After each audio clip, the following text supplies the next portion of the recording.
비겁한 방식으로 한국을 이겨놓고 자축하고 있던 이탈리아가 현재 완전히 발칵 뒤집어졌습니다. 이탈리아와의 경기에서 이탈리아는 노골적으로 거칠었습니다. 이에 전 세계적으로 항의가 빗발치고 해외 청원 사이트에도 올라오고 있습니다. 피파가 이런 행위를 묵인한다면 앞으로도 이런 일이 반복될 걸. 반칙으로 쉽게 이기면 누가 페어플레이를 하려고 하겠는가? 라고 강하게 비난했습니다. 결국 피파까지 나서게 된 상황. 피파의 처벌과 이에 대한 해외의 여러 반응들을 전달해 드리겠습니다. U20 대한민국 남자 축구대표팀은 결승행 문턱에서 아쉽게도 돌아서야 했습니다. 한국 시간 9일 아르헨티나 라플라타 스타디움에서 열린 2023 국제축구연맹 U20 월드컵 4강전에서 김은중 감독이 이끄는 U20 대표팀은 이탈리아와의 경기에서 1대2로 아쉽게 패했습니다. 이날 대한민국은 이번 대회 4강 진출까지 이룩한 선수비우 역습 전술을 들고 강호 이탈리아와 맞붙었습니다. 그러나 전반 14분 리카르도 투리키아의 낮은 크로스를 받은 차살의 카사데이가 오른발 슛으로 연결하면서 선제골을 내줬는데요. 그러나 한국은 전반 23분 배준호 선수가 페널티 박스 안에서 상대 수비수의 발을 밟혔고 비디오 판독 결과 페널티킥이 선언되었습니다. 어렵게 얻어낸 득점 기회를 이승원 선수가 깔끔한 오른발 슈팅으로 상대의 골망을 흔들어 1대1 균형을 맞췄고 이 득점으로 이승원 선수는 이번 U20 월드컵 대회에서 2골 4도움째를 기록했는데요. 이렇게 전반전이 끝나고 팽팽한 긴장감 속에 후반전에 돌입한 한국은 이영준 선수의 날카로운 슈팅으로 분위기를 가져오려 노력했습니다.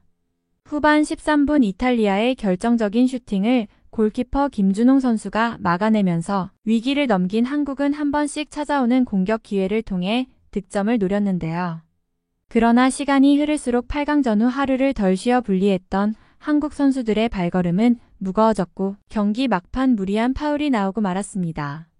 후반 40분 한국의 파울이 선언됐고 파쿤디가 절묘한 프리킥으로 연결하면서 이탈리아는 다시 앞서가게 됐습니다. 점수차를 따라잡기 위해 김은중 감독은 다시 득점을 내기 위해 배서준과 황인택 선수를 교체 투입하며 골문을 노렸지만 이탈리아의 수비에 막히면서 끝내 1대2로 아쉽게 패하고 말았습니다. 그러나 석연찮은 판정이 많아 경기가 끝나고 나서도 전 세계 축구 커뮤니티에서 많은 논란이 일고 있습니다. 특히 이번 경기는 한국에게 너무 압도적으로 불리한 경기가 아니었냐는 지적들이 많게 나오고 있는 상황입니다. 지난 나이지리아전 경기에 이어서 이번 경기에도 한국은 편파적인 판정에 시달려야 했기 때문인데요. 이탈리아 선수들은 선을 넘은 반칙적인 행동을 서슴지 않고 저질렀고 이런 만행에도 불구하고 주심은 한국에게만 박한 평가를 내리며 편파적인 판정을 했기 때문입니다. 한국의 강한 공격력을 심하게 경계한 이탈리아 선수들은 전반적부터 반칙을 남발했는데요. 이탈리아는 수비 과정에서 팔꿈치와 손을 사용하여 한국 선수들의 얼굴을 가격하는 위험한 장면이 수차례 나왔습니다. 그러나 주심은 휘슬을 불지도 않으며 그러한 행패에도 그저 바라만 보고 있었는데요.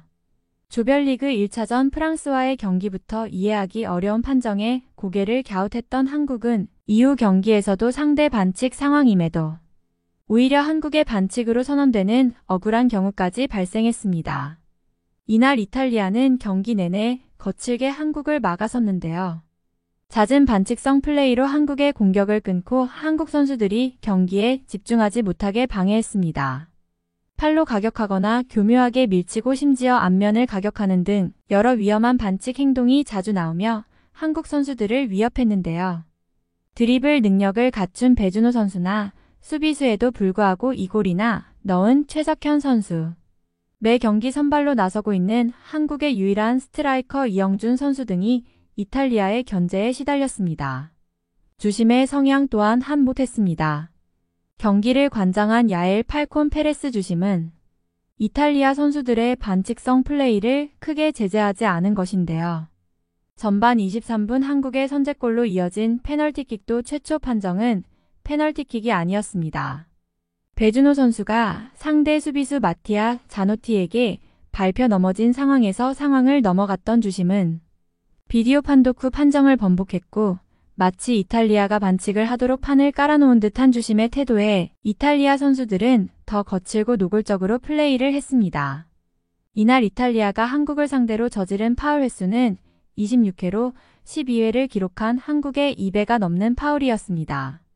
심판진이 반칙으로 선언하지 않은 반칙성 플레이는 훨씬 더 많았던 것을 감안했을 때 정말 축구 선수들의 경기라고 불릴 수 있는지 의문이 드는 경기였습니다. 당연하게도 경기가 끝나자마자 해외 축구 커뮤니티는 이에 대한 문제로 불탔는데요. 해외 축구 팬들은 당장 주심을 교체하고 한국과 이탈리아가 재경기를 할 수 있도록 해야 한다. 이러한 작태를 묵인하고 넘어가면 이런 일이 다른 경기에서 또다시 반복될 것이다. 피파가 하는 일이 대체 뭐냐, 이런 걸 잡아내라고 있는 협회 아니냐. 누가 봐도 심한 편파 판정이었고 이탈리아 선수들은 경기가 아니라 싸움을 했다.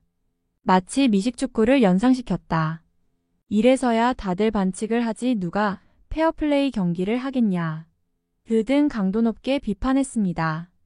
또한 글로벌 매체 ESPN을 비롯해 여러 해외 축구 전문 매체들 역시 지적하고 나섰는데요.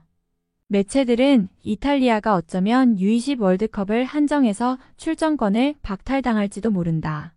라고 추측하며 이탈리아가 이날 얼마나 심각한 플레이를 했는지 설명했습니다. 이러한 상황 속에서 과연 피파는 이탈리아에게 어떤 처벌을 할지가 논의되고 있습니다. 지금까지 사커 오브 스포츠였습니다. 고생한 한국 선수들을 위해 부디 공평하고 정의로운 피파의 처벌이 이뤄지기를 바랍니다.